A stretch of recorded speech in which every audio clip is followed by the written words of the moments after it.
Good morning to one and all. Today we are going to pass on to the next topic, that is application for cancellation of registration. So we have already discussed about cancellation of registration. Now what is the application for, how we can apply for cancellation of registration according to Rule 20. A registered person seeking cancellation for his registration under Section 29 subsection 1 shall electronically submit an application form GST Register 16.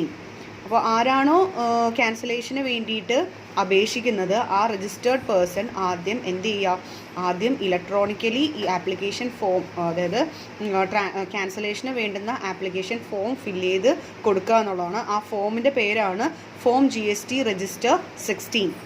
Then this is not applicable in case of person to whom registration has been granted under Rule 12, that is person liable for TDS and TCS.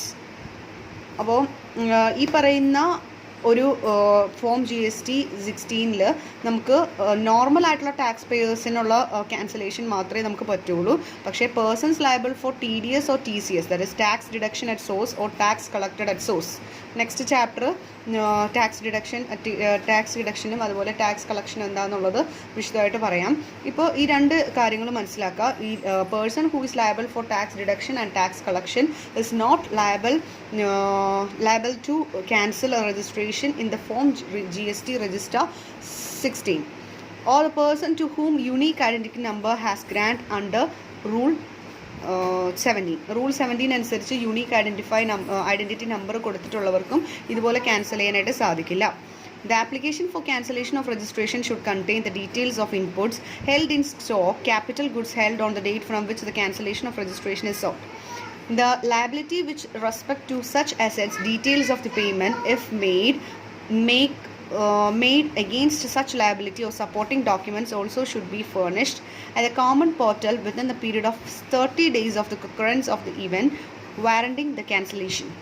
So cancellation application കൊടുക്കുന്ന സമയത്ത് registration cancel ചെയ്യാനായിട്ടുള്ള application കൊടുക്കുന്ന സമയത്ത് എല്ലാ തരത്തിലുള്ള ഡീറ്റെയിൽസും ഉണ്ടാവണം. അതായത് ഇൻപുട്ട് എത്രയാണ് സ്റ്റോക്ക്, എത്ര സ്റ്റോക്ക് നമുക്ക് ബാലൻസ് ഉണ്ടെന്നും അതുപോലെ ക്യാപിറ്റൽ ഗുഡ്സ് നമ്മുടെ കയ്യിൽ എത്രയുണ്ടെന്നും ഇതിനെക്കുറിച്ചുള്ള ഡീറ്റെയിൽസ് എല്ലാം തന്നെ നമ്മൾ ക്യാൻസലേഷൻ്റെ സമയത്ത് കൊടുക്കേണ്ടതാണ്.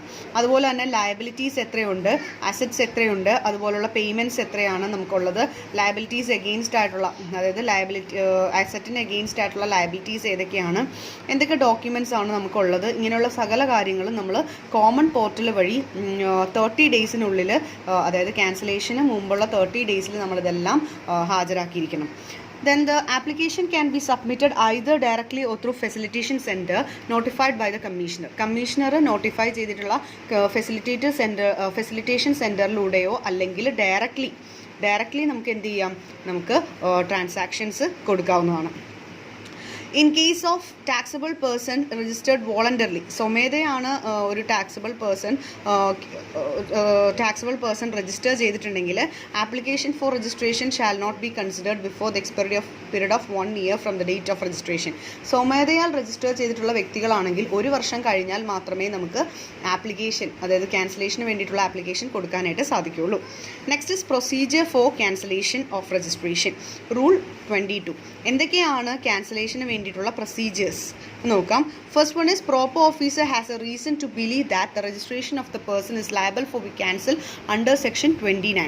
സെക്ഷൻ 29 അനുസരിച്ച് അദ്ദേഹത്തിന് എന്തെങ്കിലും ഒരു പ്രോപ്പർ ഗ്രൗണ്ട് അല്ലെങ്കിൽ പ്രോപ്പർ ഓഫീസർക്ക് ഒരു സാഹചര്യം ബിലീവ് ചെയ്യാനുള്ള സാഹചര്യം ഉണ്ടാവണം. എന്തിന് നിർബന്ധമായിട്ടും അല്ലെങ്കിൽ എന്തുകൊണ്ടാണ് ഇങ്ങനെ ഒരു ക്യാൻസലേഷൻ നടത്തുന്നതെന്നുള്ളതിന് ഒരു റീസൺ ഉണ്ടാവണം.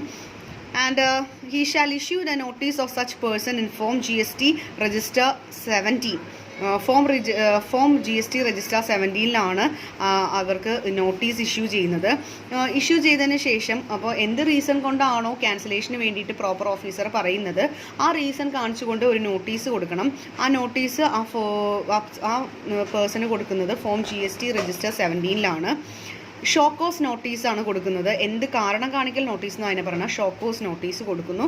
7 വർക്കിംഗ് ഡേയ്സിനുള്ളിൽ അദ്ദേഹം എന്താണ് കാരണമെന്നുള്ളത് പ്രോപ്പർ ഓഫീസറുമായിട്ട് അറിയിച്ചിരിക്കുക. അതിനുശേഷം രജിസ്ട്രേഷൻ അതുകൊണ്ടാണ് എന്തുകൊണ്ട് ക്യാൻസൽ ചെയ്യേണ്ട എന്നുള്ളതിൻ്റെ റീസൺ അയാൾക്ക് പറയാനുള്ള ഒരു അവസരം കൊടുക്കുകയാണ്.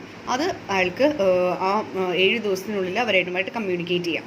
The reply to show cause notice shall be furnished in form GST register 18. ഇതിനുള്ള റിപ്ലൈ കൊടുക്കേണ്ടത് ഈ കാരണം കാണിക്കൽ നോട്ടീസ് അല്ലെങ്കിൽ ഷോക്കോസ് നോട്ടീസിനുള്ള റിപ്ലൈ കൊടുക്കേണ്ടത് form register 18 within the prescribe പീരീഡിൽ അതിനുള്ള റീസൺ കൊടുക്കുക. ദെൻ were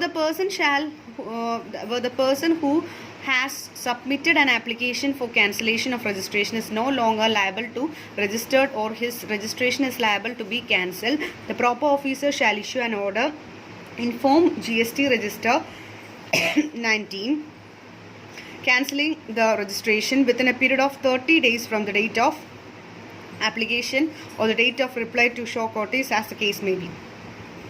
അപ്പോൾ ഈ പേഴ്സൺ രജിസ്ട്രേഷൻ ക്യാൻസലേഷന് വേണ്ടിയിട്ടുള്ള ആപ്ലിക്കേഷൻ കൊടുത്തതിന് ശേഷം ഒരു form GST register 19 proper officer ഒരു ഓർഡർ ഇഷ്യൂ ചെയ്യും. അതിനുശേഷം 30 ഡേയ്സിനുള്ളിൽ ആപ്ലിക്കേഷന് വേണ്ട നടപടികൾ കൊടുക്കുക. അതല്ലെങ്കിൽ ഷോക്കോസ് നോട്ടീസ് കൊടുത്തതിന് ശേഷമുള്ള 30 ദിവസം, ആ ദിവസങ്ങളിൽക്കുള്ളിൽ എന്ത് ചെയ്യാം, അതിന് വേണ്ട നടപടികൾ സ്വീകരിക്കണം. The date of effect of cancellation shall be intimated to the taxable person. എന്താണോ ഇതിനുള്ള എഫക്റ്റ്, ക്യാൻസലേഷന് വേണ്ടിയിട്ടുള്ള എഫക്റ്റ് എന്താണോ അത് അവരുമായിട്ട് കമ്മ്യൂണിക്കേറ്റ് ചെയ്തതിന് ശേഷം എന്തെങ്കിലും അരിയേഴ്സ് കൊടുക്കാനുള്ള എന്തെങ്കിലും ബാധ്യതകളോ മറ്റു കാര്യങ്ങളോ ഉണ്ടെങ്കിൽ, ടാക്സോ ഇൻട്രസ്റ്റോ പെനാൽറ്റിയോ അദ്ദേഹം കൊടുക്കാനുണ്ടെങ്കിൽ അതെല്ലാം തന്നെ അവരുമായിട്ട് കമ്മ്യൂണിക്കേറ്റ് ചെയ്തിരിക്കണം. If the reply furnished is found to be satisfactory, ഇയാൾ show notice proper officer show cause notice കൊടുക്കുന്ന സമയത്ത് ഒരു സാറ്റിസ്ഫാക്ടറി ആയിട്ടുള്ള ഒരു ഉത്തരവാണ് കിട്ടുന്നതെങ്കിൽ ആ പ്രൊസീഡിങ്സ് ഇയാൾ ക്യാൻസൽ ചെയ്യാനുള്ള പ്രോപ്പർ ഓഫീസർ ക്യാൻസൽ ചെയ്യാനുള്ള എല്ലാ പ്രൊസീജിയേഴ്സും നിർത്താനായിട്ട് പറ്റുന്നതാണ്. എന്നിട്ട് ഒരു ഓർഡർ കൊടുക്കുക. ഫോം GST രജിസ്റ്റർ 20 ഒരു ഓർഡർ കൊടുക്കുക. അപ്പോൾ അയാൾ ഒരു സാറ്റിസ്ഫാക്ടറി ആയിട്ടുള്ള റിപ്ലൈ ആണ് തന്നിരിക്കുന്നതെങ്കിൽ ഈ പ്രൊസീജിയേഴ്സ് ക്യാൻസൽ ചെയ്യാനുള്ള എല്ലാ പ്രൊസീജിയേഴ്സും സ്റ്റോപ്പ് ചെയ്യാം. Then the provision shall be applicable to the legal heirs of deceased proprietor as if the application has been submit by the proprietor himself. അപ്പോൾ ഒരു മരിച്ച വ്യക്തി, ഡിസീസ്ഡ് പ്രൊപ്പറൈറ്റർ എന്ന് പറഞ്ഞാൽ ഒരു മരിച്ച വ്യക്തിയുടെ ലീഗൽ ഹയേഴ്സ് ആണ് ഇതുപോലുള്ള ആപ്ലിക്കേഷൻ സബ്മിറ്റ് ചെയ്യുന്നതെങ്കിൽ ആ പ്രൊപ്പറൈറ്റർ തന്നെ തന്നതായിട്ടാണ് ഇവർ കരുതുന്നത്. Then registration shall remain temporarily suspended while cancellation of registration is under process so that the taxpayer is revealed or continued compliance under the law. അപ്പോൾ ഈ ടാക്സ് ക്യാൻസലേഷൻ്റെ പ്രൊസീജിയേഴ്സ് കണ്ടിന്യൂ അല്ലെങ്കിൽ temporarily നമ്മൾ എന്താണോ രജിസ്ട്രേഷൻ ചെയ്യുന്നത് temporarily നമ്മൾ suspend ചെയ്യും. എന്തെങ്കിലും ക്യാൻസലേഷൻ്റെ procedures നടക്കുവാണെങ്കിൽ അത് നമ്മൾ ടെമ്പററി ആയിട്ട് നിർത്തിവെക്കും. അത് കോംപ്ലിക്കേഷൻസ് ഒഴിവാക്കാൻ വേണ്ടിയിട്ടാണ് ഇങ്ങനെ നമ്മൾ ചെയ്യുന്നത്.